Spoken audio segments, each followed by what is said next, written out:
apalar, atalar, agayın ece karındaşlar. Buna Kudayım buyursa inşallah 6 aprel 2025 yılı Umra'nın da en akıllı sezonunda turabız. Bizden keyin Umra cemaat geldik. Kuda kılasa bizden keyin çok acılıkka inşallah safarlar başladı. Yine biz kuda kılasa uşul Madina-i Munavvaraga keldik. Bu yerden kişilerge bir sen nasıl jönünde kişiler bir söz kılalı inşallah. Peygamber sallallahu hadiste keltirdi. Kimdin kolundan Madina'da ölüş kelse ölü alsın deydi. Erten kıyamet günde Madina'da ölgöndüğüne bir de surak bolboydu deydi. Esepsiz, hiç kanday ağa berilgen jakşılıklardı esep hesabını kılbay, atçot almasdan tüzdön tüz beşke baratты Peygamber sallallahu aytkanda. Oşon için kimde kim ölü alsa deydi. Manisi taqdiri, kazası uşul Madinaga kelip ölüş nasip etse degen söz. Ölü alsa dese kelip al özünü öldürgön degen bir manide emes. Düşünsene. Oşonda inşallah kede sözde söylegende kommentere berimge mazur bolup kалды. Turames talkuu turames düşündürüp kалды. Buna inşallah Kuda kalasa mına oşonda Peygamber sallallahu aytат. Kıyamet günge çeyин Mekke men Medinada жер тишире болбойт. Zilzala болбойт. Dajjal dağı iki şaharga kire albayt, Mekke men Medinaga kire albayt. Başka şahardın bardına kirip azgırıp büt bardını buzup çıkıp gider.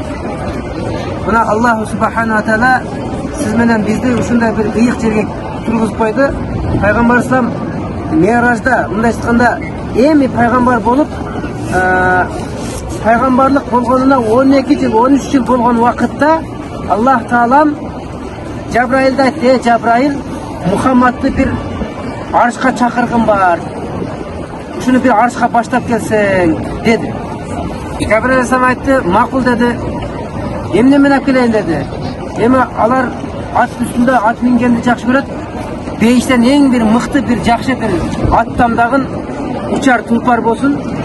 Burak degen atlar var eken, oşo Buraktan tamdagın dep Burakты tanıdı. Cebrail Aleyhisselam beyişke kirdi dağı, beyişke kirse 40 000 Burak var eken. Uçak atlar, kanatı varlar. Anan kaysisin tamdasa eken, kimisini tamdasa eken, şunday kılıp bardığı birinden ötken жылтырайт, айыбай, семиз толгон жакшынакай, күчтүү. Anan şunday aralap barsa bir жерде bir Burak жатат, кабыргалар sırtынан esepелип калган. Şunday көтөрөң болуп тура албай жерде жатканын көрөт. Келет дагы анан айтат, ey бейиште senin мындай арык болуп калышың таң калыштуу, сага не жетпейт dedi да. Мынага окшоп жылтырап, мынага окшоп семирип эле жүрө бербейт белең dedi Burakты. Aytты, ey Cebrail dedi. Ey Cebrail dedi. Fikirde çarşafta oturdu. Ey Cebrail, Allah Taalam uşunday bir kavar kılgandan beri oşol kavardan keyin men uşunday olup kaldım deydi. Emne kavar deydi? Büröңөрдүн белиңерге менин сүйүктүү пайгамбарым Muhammed sallallahu aleyhi ve sellem bir gün bolsa bir gün minnettagы men aldıma kelet dedi. Anın atı Muhammed dedi. Uşul sözdü uqqandan keyin Muhammed degen sözdü uqqandan keyin жүрөгүмө nur kirdi. Oşa günden başlap jeş, içiş, uyku menden toktodu deydi. 40 000 yıl boldu deydi. Jebe minişmeymin deydi. Peygamber sallallahu aleyhi ve sellem oşonday ışk, mahavat menen janagı at eşdese jiberse neme boldu. Oşol жерден аттын пешенесинен сылады дагы мен таптым Muhammed'ga kimdi apararымды dedi. Aytты, seni men Allah Taala'dan surayмын, seni alып baramын. Biroq sen mынандай абалда мен билбем албаймын дегенде Peygamber sallallahu aleyhi ve sellem'ga bararını düşüngönden keyin şunday Peygamber sallallahu mahavatına semirdi. Al bir bayakınday jegen içken nazık menen semirgende emes, ruhi kuvvat menen semirdi. Şunday sonun güç kuvvatına ие болуп чычаңдап чуркап men Muhammed'ga barat ekenмин деп жанагы Burak 40 000 Burak'ın içinden ошол Burak айыбай sonun arık bolsa dagы Peygamber sallallahu aleyhi ve sellem atın uqqandan keyin semirip ketti. Allah subhanahu wa ta'ala bir günü Peygamber sallallahu aleyhi ve sellem Burak'ты jönöttü. Burak geldi Peygamber sallallahu aleyhi ve sellem'den үйüne geldi. Cebrail aleyhisselam takıldattı. Ey Muhammed ruhsat versen biz seni alıp ketkeni keldik dedi. Oşonda Ummu Hani ene özünün үйündele Peygamber sallallahu aleyhi ve sellem Peygamber sallallahu uyku arasında ile катуу уктап кетелек же болбосо ойгок болуп мындай бир неме болгон эмес. Мына ошол убактан кийин такылдаткандан кийин дароо ойгонду дагы эшикке чыкты, буракка отурду. Пайгамбар салам бурак менен учак ат менен учуп келип атып бир жерге түшүп токтоду. Ушул жерге туруп 2 ракат намаз окуган Мухаммад dedi. Айтты, неге dedi? Мынабул жерде сен окуйдуган 2 ракат намаз окуган жер senin imanın, İslam'ın, dinin tarqaytırgan borbor bolot dedi. Senin elin kuup çıkkanda uşul el seni öz balasınday kılıp kabul alıp uşul jerde seni kütöt dedi. Sen uşul jerde ölösün, uşul жерге gömülösün. Oşon için Rabbine şükür kılış için uşul jerde 2 rekat namaz okun dep uçak attan düşüp жерге düşüp 2 rekat namazı uşal Peygamber sallam jana mecitinde okudu. Makkadan Madinaga kelgende janagı adamlar talashkanda men töüm çeçet, töüm kayerге çökөлөs ошо жерге жатамын дегенде төө 2 жолу токтоду. Биринчи токтоду 5 мүнөттөй отуруп да анан туруп анан кийин Куба бес жакка барып Кубада токтоду да. Анан Кубаны бүткөндөн кийин Пайгамбар салам баягы жөндөн жөн токтогон жок, ушул жерге Алланын назары бар деп ушул Мединанын мечитин салды. Анан ошол жерге Пайгамбар салам өзүнүн үйүнү курду. Ошол жерде зайыптар менен жашады. Ошол жерге көмүлдү. Мына кийин андан кийин чыкты дагы учту дагы бир жерге баргандан кийин түш ушул жерге деди. Эмнеге деди? Бул жерде Иса пайгамбар төрөлдү деди. Иордания менен неменин ортосунда. Иордания, Сирия, Иерусалим, Палестина. Ошолордун ортосунда Иса алейхисалам туулган жер бар экен. Байтул Лахм деп коет. Ошол жерде 2 ракат намаз окугун деди. Андан кийин дагы учуп кетип атып, дагы түш жерге деди. Түш деп эмнеге деди? 2 ракат намаз оку деди. Муса пайгамбар менен Кудай Тааланын жолуккан жери деди. Жамалын көрсөткөн жер деди. Бүтүн бардык ыйык жерлерде пайгамбар салам токтоп 2 ракаттан намаз окуду. Пайгамбар салам Мадинага келбестен туруп 2 ракат намаз окуду. Пайгамбар салам Меккеден кууп чыккан убакта Пайгамбар салам Меккени таштап кете албай ыйлап, Мекке, мен сени ушунчалык жакшы көрөм, элиң мени чыгарбаганда мен кетпейт элем деди. Бирок Кудайга айтты, Аллахым деди, мен ушундай жүрөгүмө отуруп калган, жүрөгүм менен сүйүп калган жеримден мени чыгардың, өзүңө ушундай сүйкүмдүү болгон жерге жайгаштыргын деди. Мага жаккан жерден мени чыгардыңбы? Эми өзүңө жаккан жерге мени жайгаштыргын деди. Аллахка жаккан жер ушул экен. Аллахка жаккан жерге биз жаратка келдик. Мына пайгамбар салам ушул жерге келди, ушул жерге калды. Алымдар айтат, пайгамбар саламдын жаткан жери менен Кабаны салыштыра турган болсо дейт, пайгамбар салам жаткан жери Кабадан ыйык дейт. Кыямат күндө Аллах субхана таала 70 миң периштеден 4 неме сап жөнөтөт дейт. Ошо 70 миң периште келип, 4 бурчтан ар биринен 70 миңден периштелер туруп, чынжырдан байлап 70 миң чынжыр ар биринде.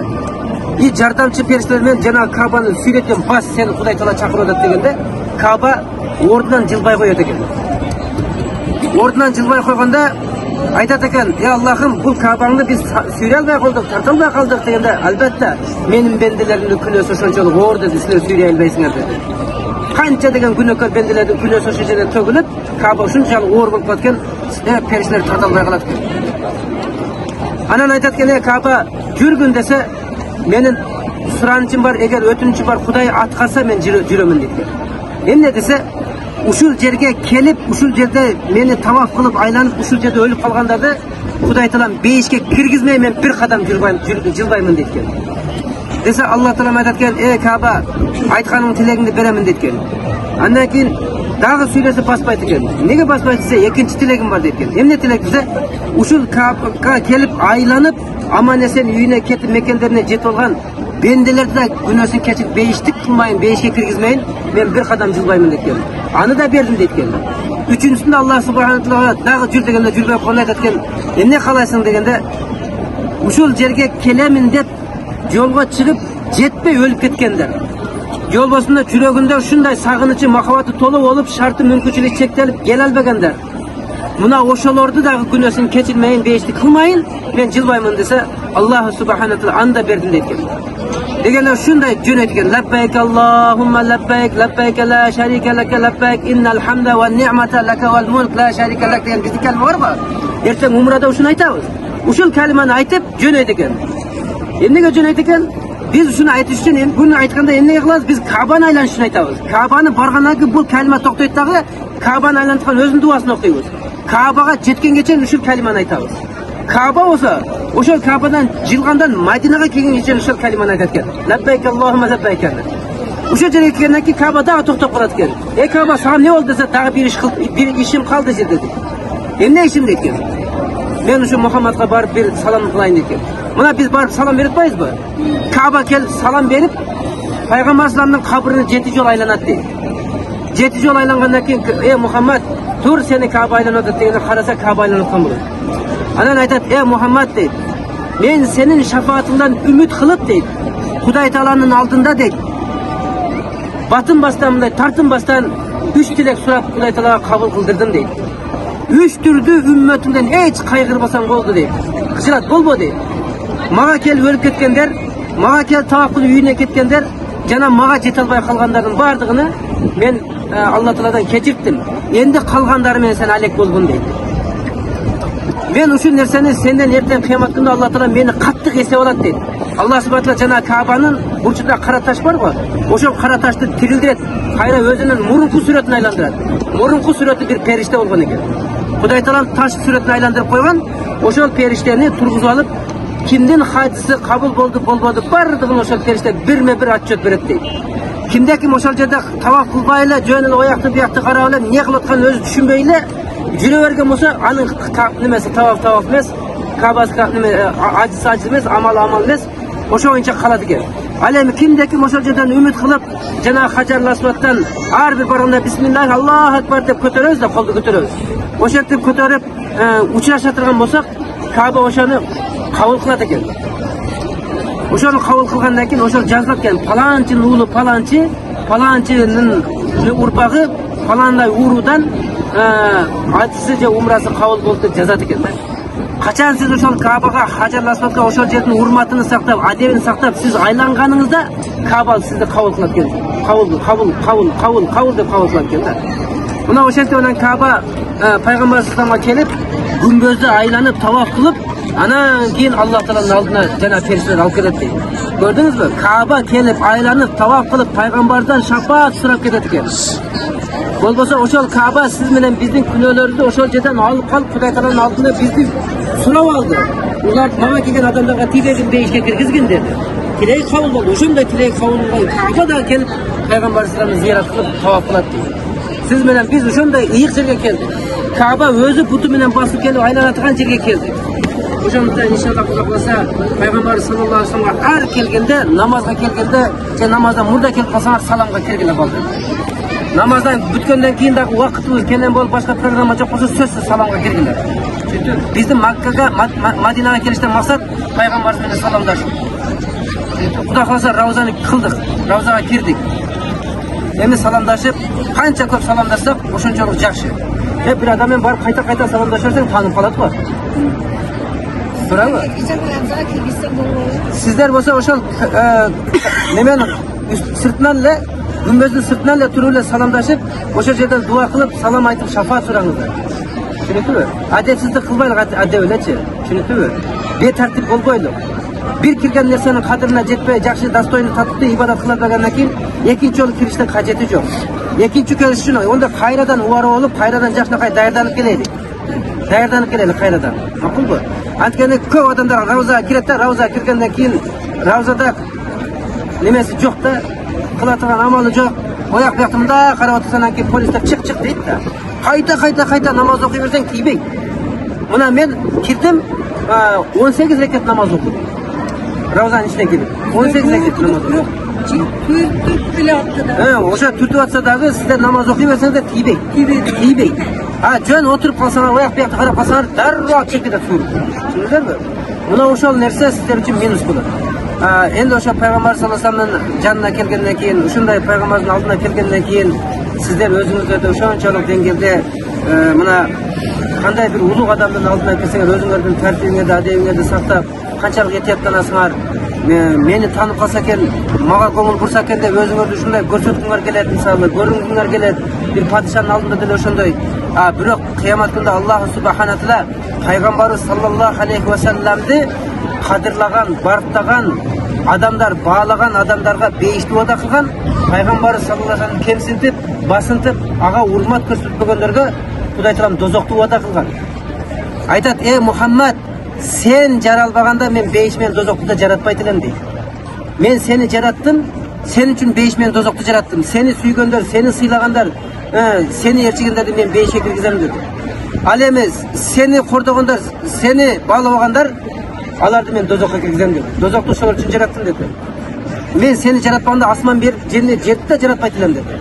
Men seni jaratпаганда өзүмдүн кудайлыгымды Кудай деп да эчкимге жарыялабайт болчумун dedi. Кудай Таала өзүнүн кудайлыгын дагы биздин пайгамбарыбыз үчүн жарыялады. Мына ошондой улуг зат Аллах субхана таала өзү баш болуп туруп, бүтүн бардык адамзатка, жаныбарларга бардыгына жон териси сезе турган бир аят түшүрдү. Астагфирулла. Инналлаха ва малаикатаху юсаллуна алан наби я айюхаллазина аману саллу алейхи ва саллиму таслима. Садакаллахул азим. О момундар, Аллах өзү баш болуп, пайгамбарыңар Мухаммад алейхиссаламга салам салават айтты. Эрчи периштелер дагы пайгамбардын шафаатынан үмүт кылып, пайгамбарга салам салават айтты. Силер ошонун үммөтү болгондон кийин силер милдеттүү түрдө кыямат күнгө чейин өлгөнгө чейин салам салават айткыла dedi. Салам салават айткыла dedi. Аны энди Курандын окуганда сооп менен салаватка бериле турган соопту салсатамызда кыямат күнү салаватка берилген сооп чоң болот дейт. Kimde kim peygamberimize birle jol salavat etse Allah Teala maga 10 jol salavat aytып берет. Al kimge Allah Teala birle jol salavat aytkanımızda al 2 dünya baktulu deydi. Baksızlıktan kutuldu deydi. Oşol salavatты aytып atkanda niyet kılıp, urmat menen, sagыныч менен, махаббат менен Peygamber sallallahu aleyhi ve sellem'e arınap durup aytış gerek. Jönele sallallahu aleyhi Muhammed dep oy kıyalın başka jakta жүрүп, tilin jönele salavat aytпаш gerek. Allah Teala jönele жүрөк кайдыгер болуп, til aytып аткан нерсени Кудай Таала кабыл кылбайт экен. Намаз окуткандагы кайдыгер жүрөк менен намаз окусак кабыл кылбайт экен. Зикир кылганда дагы кайдыгер жүрөк менен зикир кылсак кабыл болбойт экен. Жөнүндө субхана субхана субхана дейбиз, уже көздөрүбүздөн ар нерсе өтөт, ойлорубуздан ар нерсе өтөт. Бул зикирлер, бул тасбихтерди шайтан алейхинате эртең кыямат күндө карап баягы чалгы менен чөп чабабызга тездек арбыш үчүн. Биздин ошондой зикирлерди шайтан чалгы менен чабып кетет дейт. Түшүндүңүзбү? Касылка менен оргондой болуп кетет дейт. Эчтеке калбай калат дейт. Неге десе кайдыгер жүрөк менен зикир кылдык да. Ошондуктан иншалла зикирди дагы ошондой фикир менен кылайлык. Алла Тааланы ойлогончо зикир өзү эки түрдүү болот. Бир зикир Аллага арналган, экинчи зикир пайгамбарга арналган. Бири мынакей башында элек турбайбы? Ла илаха иллаллах деген Аллага арналган, Мухаммад расулуллах деген пайгамбарга арналган. Демек ла илаха иллаллахка тиешелүү зикирлер Алла Таала үчүн экен, ал эми пайгамбарга тиешелүү салаваттар экен да. Салаваттарды окуйбуз. Ошон үчүн Алла Таала намазды дагы экиге бөлдү. Жарымыны Кудай үчүн кылды, калган жарымыны Аллахумма салли аля деп аттахияттан баштап пайгамбарга салават айтып, аягыны пайгамбарга салават айтуу менен жыйынтыктап атабыз. Кайсы нерседе болбосун Алла Таала пайгамбарды өзүнө шерик кылган. Бүтүн бардык пайгамбарлардын иманы ла илаха иллаллах Мухаммад расулуллах болгон. Ошон үчүн бул үммөттүн иманы пайгамбарлардын имандай деп айтылат. Неге дегенде башка пайгамбарлардын иманы ла илаха иллаллах Мухаммад расулуллах деген эмес. Ла илаха иллаллах İbrahim Halilullah, La ilahe illallah Musa Kalimullah, La ilahe illallah İsa Ruhullah dep oşetip iman keltirген. Bırak Muhammed Resulullah degenge alarda Allah Taala ruhsat bergen emes. Bir gana peygamberlerge ruhsat bergen. Allahumme salli ala seyyidina habibina Muhammed Mustafa sallallahu aleyhi ve sellem. Bunake peygamberlerin aşıkları. Sallallahu aleyhi ve sellem. Sallallahu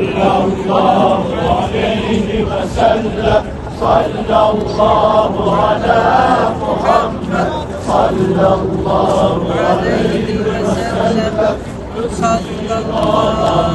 Sallallahu ala Muhammed sallallahu aleyhi ve sellem. Sallallahu ala Muhammed sallallahu aleyhi ve sellem. Sallallahu ala Muhammed sallallahu aleyhi ve sellem. Mahmud Efendi degen öte bir uluk zat var Türkiye'de, İstanbul'da. Oşo kişinin cemaati eкен. Allah razı olsun o kişiden Erdoğan'ın ustazı olur. Bu kişiler gerçekten ustaz, ötüp ketti. Erdoğan'da okutkan kişi değil. Erdoğan'ın atasını okukan alım bu. Mahmud Efendi de internet yazarsanız Alcındayı ve çoğu neler var, malumatlar var. Ayarları da bu kardeşim. Demi Xuda kalasa inşallah apalar uşanda ıyık жерди тебелеп жүрөбүз, басып жүрөбүз. Xuda kalasa жаңағы айтылғандай biz үйден шыққандан бастап, Алланың үйіне ниет қылып шыққандан бастап, әрбір қадамымызға Құдай Тағала 70 жылдық ибадатты жазып жатады иншалла. Ошол 70 жылдық ибадатыбызды biz bu yerге келип алып, баягы соңғы чоң нерсени күнөөсүнө чоң кылат. Мисалы, bu yerде намазыбыз 50 күн болсабы, күнөөсү ham 50 күн дейт. Башка жерде 50 күн жолу ошол күнөөнү кылдым. Мадинада бир эле жолу ошол күнөөнү кылсам. Мисалы үчүн бирөөнү бир ушактан жаман көрүп койдум, орунсуз эле ушактап койдум да. Ана ошону башка жерде 50 күн жолу айткандан дагы ошо менен барабар да. Мединада бирөөнү жаман көрүп жаман ушактап коюшчу. Тилди этет кылган. Тилди этет кылган. Аллах субхана ва таала ушунчалык деңгээлде Кудай Таалам биздин тилибизди сөөгсүз жаратты. Сөөгсүз жаратты. Кудай өз сактасын, буну кызыл жолбарс болсо кызыл жырткыч деп айтат экен. Аллах камагандай камап койгула дейт. Алла Таалам чыгып кетпесин деп бетондоп, тиштер менен бетондоп койду дейт. Жаактар менен тосту дейт. Өпкө менен жүрөктөн бияктан тосту дейт, арт жактан чыгып кетпесин деп. Андан сырткары дагы ушул эрин менен жардамчы кылып, эринди койду дейт, эт менен шубады дейт да. Ошо Аллах камагандай камап койгула дейт. Эгер кой берсең өзүңдү да башка бирөөнү да талап жейт дейт да. Тилдин күнөөсү колдун, буттун күнөөсүнөн да чоң урматта болот. Кол, бут менен жаңдагы адамдарга зыян бересиң да, күнөө кыласың да, көңүлүн ортоласың да. Бирок тил мененчи, бу жерде эмес, Америкадагы адамды да ушакта түйүнө жете аласың. Ал эмес, нары өтүп кеткен мурдагы жети ата бабаңды дагы сөз кылып отуруп, ошолордун айыбын айтып отуруп, чукулап отуруп, аларга дагы зыян жеткизесиң. Тил ушунчалык эме экен да. Эртең кыямат күндө ошол тилди Алла субхана таала ушундай узун кылып коет дейт. Бүтүн кыяматтагы Алла Тааланын алдына эсепке бараткан адамдар тебелеп өтөт дейт. Ошол тилди. Ушундай кордоп коет экен да Алла субхана таала. Ошондуктан иншалла тилди этият кылайлык. Ошол тилди этият кылайын деп Абу Бакр разияллаху анху өмүрү боюнча ташты салып алып өттү да. Мен тилиме ишенбеймин депчи. Болбосо өмүрүндө ошондой чоң сахаба 7 эле хадис айткан экен. Калган сахабаларды карасаңыз хадиске толтуруп жүргөн аламды. Бирок пайгамбарыбыз менен кичинекейинен пайгамбар болуп электен мурда дос болгон зат 7 эле хадис айткан пайгамбарыбыз. Көрдүңүзбү? Ошон үчүн иншалла өтө пайгамбарга болгон урматы, адеби жогору болгондуктан ошол ишти кылган. Сиз менен биз дагы иншалла Кудай кааласа өзү сүйлөш күмүштөн болсо унчукпай тынч жүрүш бул алтындан болот дейт да. Негизичи. Аллах субхана таала баарыбыздын амалыбызды алтындан кылган болсун. Эртең иншалла Кудай кааласа баардыгыбыз Ухуд тоосуна барабыз, зыяраттарга барабыз. Эми погода ар кандай болот, ошого жараша кийим кече алып алла, автобустун ичи сөзсүз кондиционер болот, ошого жараша алгыла, түшүнүктүбү? Анан Кудай кааласа Алла насип кылса хурма бакка барабыз, эң акыры по-моему хурма бакка барабыз, ошол жерден хурмаларды алабыз. Анан гостиницага келебиз. Хурма бактан хурма алыштын бирден бир немеси ушундай, пайгамбар саллаллаху алейхи вассалам Мадинага ошол ажва деген хурманы алып келген. Ошол ажва деген хурма хадисте келет, кимде ким күндөгү ач карын 3төн жесе дейт.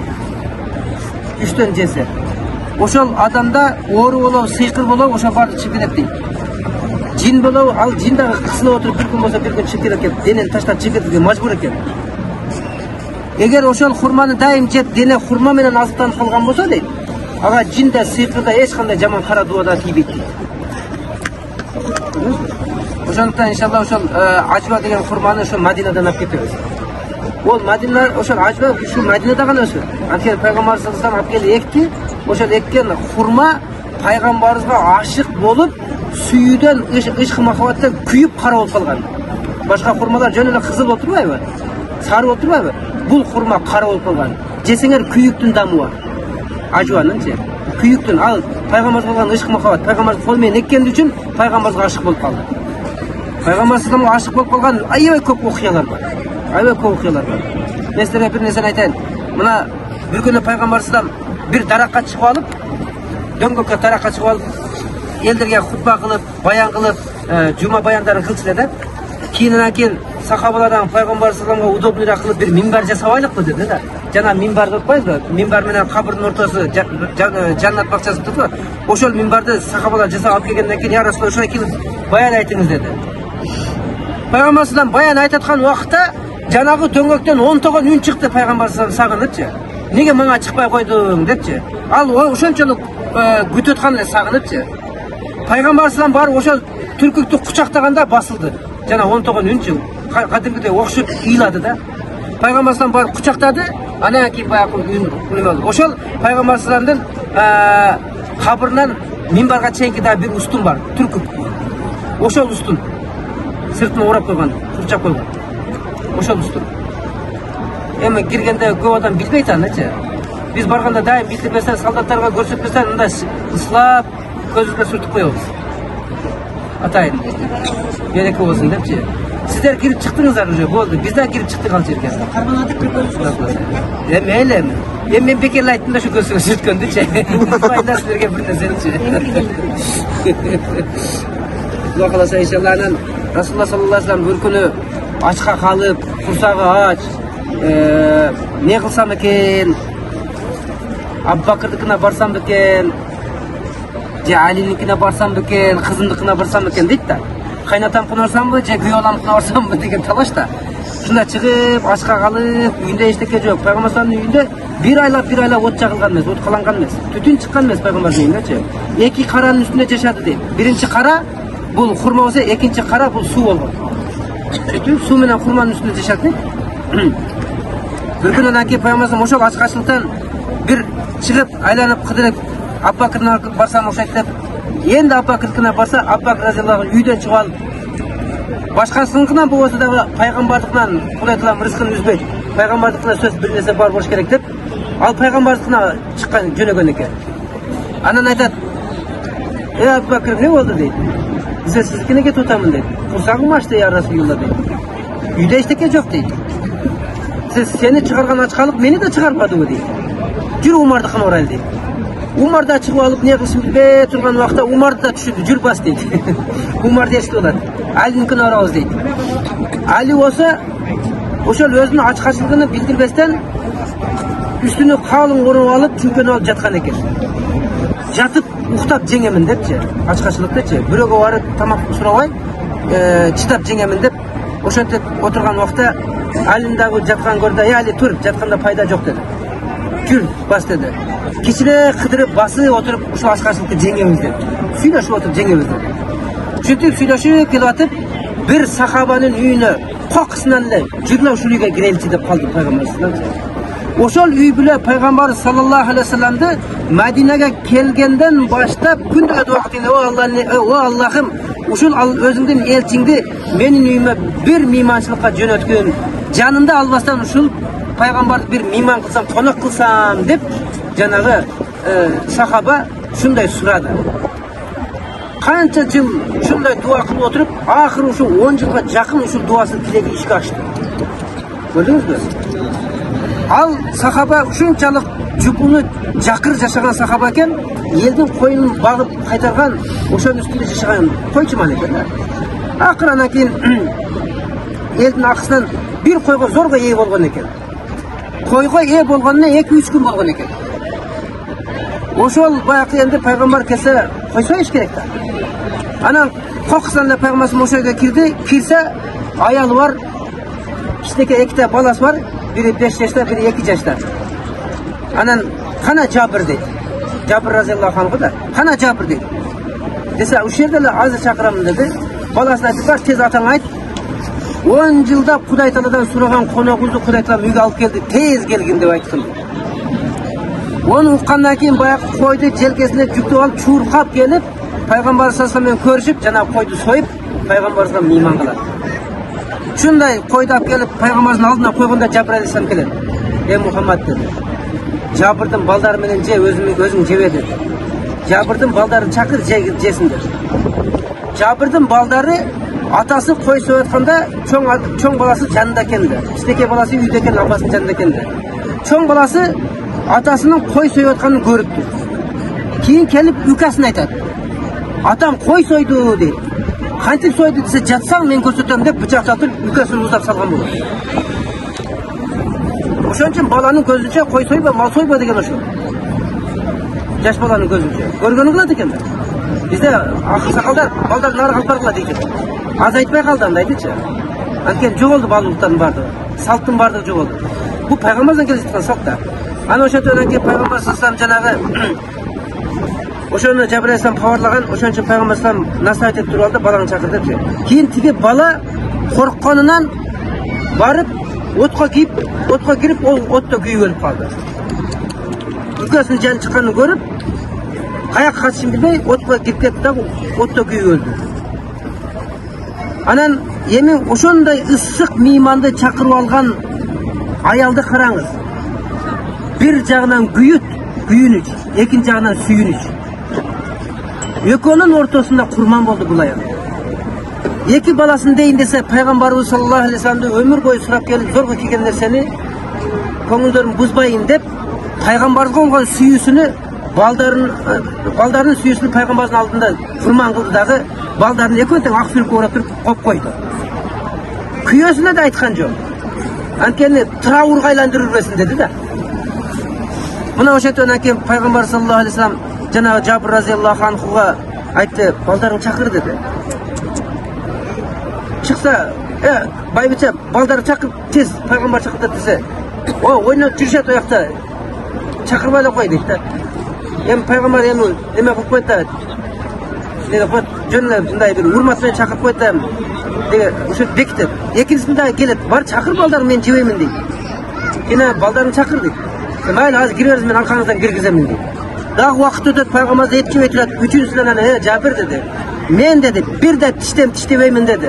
Baldaring kelmayincha dedi. Baldarim men qo'sha jayman ol etdi dedi. Oxiridan chiqdi, kampir, bar, aka balдар. Sen yurimiz. Deb bora qarasa, aq suribga ek balasini o'rab qo'yadi. Jabir o'sha o'lchada qarang, enenin ayolning tarbiyasini qarаңыз. Uyga qo'noq kelganda qanday bo'lgan? Uyindagi travurdagi jutib qo'ydi. Qo'noqning shunchalik nimasidan. Payg'ambar sollallohu alayhi vasallamga bo'lgan suyi, payg'ambar sollallohu alayhi vasallamga bo'lgan mahovat, barliq narsadan ustun bo'lish kerak. Kimning iymoni baldardan da, ota-onasidan da, boshqa baldardan da, boshqa odamlardan da ustun bo'lsa, o'zining nafsidan da payg'ambarga bo'lgan Allohga bo'lgan suyi ustun bo'lsa, uning iymoni kamil emas degan, to'liq emas degan payg'ambar. Bir kuni Umar roziyallohu anhudan keldi, "Yo Allohning elchisi, men otamdan da, enamdan da, bola chaqamdan da, bardig'idan, ayolimdan da sizni yaxshi ko'raman" dedi. "O'zingdan-chi" dedi. Aytib bilbeyt ekan Allohning elchisi, buni bilbeyt ekan dedi. Bu kutilmagan so'rov oldi da. Buni bilbeyt ekan dedi. Anda iymoning to'liq emas ekan dedi payg'ambar. O'sha so'zni uqqandan keyin "Ya Rasululloh, o'zimni da qurban qildim" dedi. "Endi iymoning to'liq bo'ldi" dedi payg'ambar. Umar roziyallohu anhu dedi. Buni o'shadan keyin Jabir roziyallohu anhu payg'ambarga keldidagi chilqiyib ayta olmaydi. Ma'noyni buzg'usi kelmaydi. Boyaqi suyunishni bir kuyunishga aylantirgisi kelmadi-dagi aytaver dedi. "Qana baldaring" dedi. "Yuring ya Rasululloh" dedi. Borib qarasa, eko suribda o'tirgan, o'ralgan. Payg'ambar sollallohu qaradagi, "Mening keshigimni jebesdan qayoqqa shashildinglar o'kinglar? O'lganga jetishasinglar" dedi. "Turg'ila" dedi. "Turg'ilada men janna kelib, mening keshigimdan jegila" dedi. "Men bilan qo'sha" dedi. O'sha yerdan payg'ambar sollallohu so'zini uqqan, kepin qiymildab tirilib ketdi ek bolasi. Payg'ambar bilan kelib qo'shilib eko tamoq yedi. Xudo taolo ömürlerine bereke verdi. Mana. Gördünüz mü? Allah subhanahu qanday mo'jizalar, qanday kerametlarni bizning payg'ambarlar orqali berdi. Biroq biz payg'ambar sallallohu alayhi vasallamning shunday orqasidan Alloh taolani tanib, Allohga ibodat qilib, payg'ambarning orqasidan shunchalik adab axloqlarimizni, minozlarimizni, jasholarimizni o'ngdib, japoylikdan ayrılib, adamdıq safatga ko'chib kelayotamiz. Eğer payg'ambar sallam bu yaxshilik kelmaganda biz bu yaxshilikdan xabarsiz bo'lib, hayvonlar qator, jirtqichlar qator, maymunlar qator xor bo'lib yashamoqmiz. Kafirlar qator xor bo'lib yashamoqmiz. Aram adalni bilmaymiz hali. Demek ona shunday suyukli payg'ambar sallallohu olduna kelgan ekanmiz. Mana shu yerda biz payg'ambar sallallohu janda. Endi uchun onu odamlar gazetasi olib olgan, qimmat gazetani olgandagi gazetasini bor jatpaydi. O'sha yerda jatishdan maqsad, o'sha yerda jatsam men payg'ambarni tush ko'rib qolar ekan, tushimda ko'rib qolar ekan deb jatishar ekan. Ataylar umid qilishib, niyat qilib jatishar ekan. Payg'ambarni tush ko'rish uchun o'sha yerga kunni tuni o'sha yerga jatib olishar ekan. Voy, do'stlarning uyidan ketmay qo'yatqa, bermayin ketmayman degandek. O'sha yerga olib o'sha yerga jatib olar ekan. Ana bizden kelgan odamlar uyut, komfort izlab to'polon qilib berishadi. O'shalar bardig'i boy, Yevropadan kelgan, har yoqdan kelgan odamlar. Bizda qimmat bo'lib kelishadi o'shalarcha. O'shalarning bardig'i o'sha yerga borib jatib olishadi. Bo'lgan qana jukni qo'ygan qana bir bunday kamera xraniyasi yoqda qilib foydalanishadigan, bor juvinib taranib kelganlar. Ha, biroq jatqanda bu yoqda jatishadganda go'yincha. Hem Xudo xolasa siz bilan bizga da o'shanda ixlos, o'shanda iymon kelib qoladi Xudo xolasa inshaalloh. Biz de payg'ambar sallallohu alayhi vasallamni o'zining ota-enamizdan, bola chaqasidan, o'zimizning jonimizdan da ortiq ko'ra turgan bir mo'minlar keladi. Onun uchun biz emgaklanishimiz kerak. Emgak qilmayin, egin yo'q. Ana shuning uchun egin bo'lmayin, aziq yo'q. Aziq bo'lmayin, quvvat yo'q. Demek quvvat bo'lsa-dan keyin qiyin bo'ladi-da. Bizde o'shanday narsani topish uchun inshaalloh bizda Xudo xolasa o'sha payg'ambar sallallohu alayhi vasallam jönünde o'ta ko'p izleringizlar, o'ta ko'p o'qingizlar. Chiniga odamlik jasho'ni, odamlik safatni, odamlik obrazli ulguni ko'rsatadigan suyukli payg'ambar Muhammad sallallohu alayhi vasallam.